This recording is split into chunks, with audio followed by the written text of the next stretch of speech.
दुनिया की कोई हकीकत नहीं।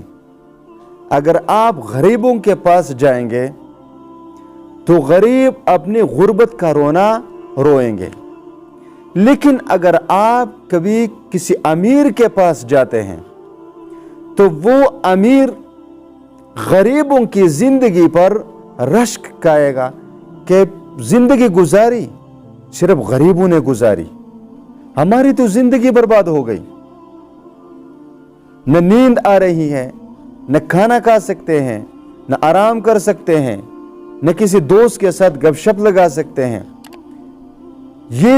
ये जिंदगी हमारी, ये क्या जिंदगी है? यकीन करें मैंने ऐसे लोगों को देखा है। और आज मैं आपको एक वाकया सुनाता हूं। ये मलिका तरन्नुम नूरजहां को तो सारे पाकिस्तानी ही जानते हैं, मशहूर शख्सियत है, अब दुनिया में तो नहीं, लेकिन उसके बेटे थे, उसके 4 बेटे थे। उसका जो सबसे बड़ा बेटा है ना, उसका नाम है अचूमिया। अचूमिया एक वक्त ऐसा था, ये 1999 की बात है, कि लाहौर में मुझे उसके साथ एक रात ठहरना पड़ा। अब एक तरफ पे उसकी चारपाई है, दूसरी तरफ पे मेरी है। अब मैं सोने लगा था कि अचानक वो बड़बड़ाने लगा और बोलने लगा और कहता है, वो मुंशी, उस फ्लाइंग कोच का आपने क्या किया, कितने में बेचा? 10 लाख से कम नहीं, 10 लाख से कम नहीं लेने पैसे।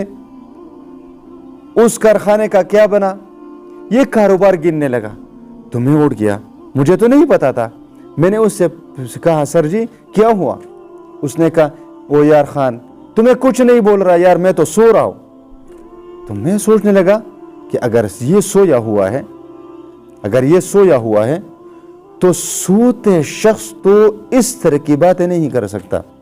जब से मैंने उस शख्स की वो रात देखी है, यकीन करें कि जो अमीर होते हैं तो सारे तो ऐसे नहीं, लेकिन मेरा सबके सामने यही मानना है, सबके बारे में, कि ये भी इसी तरह।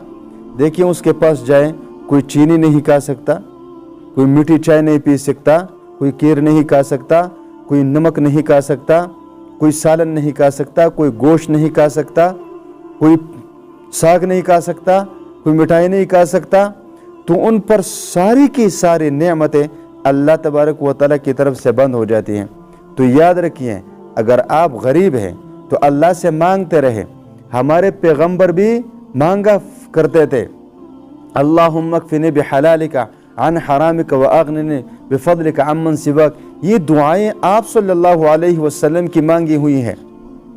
व इल्मन नाफ़िअन व रिज़्क़न वासिअन, ये वो सारी दुआएं अल्लाह से मांगा करें, लेकिन ज़्यादा माल की कभी भी दुआ न करें, ख़ुसूसन इस ज़माने में। अगर माल ज़्यादा आया ना तो फिर ज़िंदगी बर्बाद हो जाती है। आखिरत का तो पता नहीं, क्योंकि आजकल तो अल्लाह तबारक व तआला के हुकूक का कोई ख्याल नहीं रखता कि ज़कात भी देना पड़ता है, उशर भी देना पड़ता है, सदका भी देना पड़ता है। लेकिन कम से कम दुनिया की ज़िंदगी तो इंसान की बर्बाद हो जाती है। ये मैं आपको यकीनी तौर पर कहता हूँ, ये अब मैंने अपने आंखों से देखा है। वो वाक़या मैंने सुनाया जो मेरे साथ हुआ है। लिहाजा जिस भी हालत में आप हो, अल्लाह से मांगा करें, लेकिन उस पर शुक्र किया करें। इंशाअल्लाह ताला आपको अच्छी तरह समझ में आ जाएगा कि दुनिया कैसी चीज़ है, यानी गुर्बत कैसी चीज़ है, रिज़्क़ की फराखी कैसी चीज़ है, माल की फराखी कैसी चीज़ है, और गुर्बत, ये सब कुछ आपको समझ में आ जाएगा।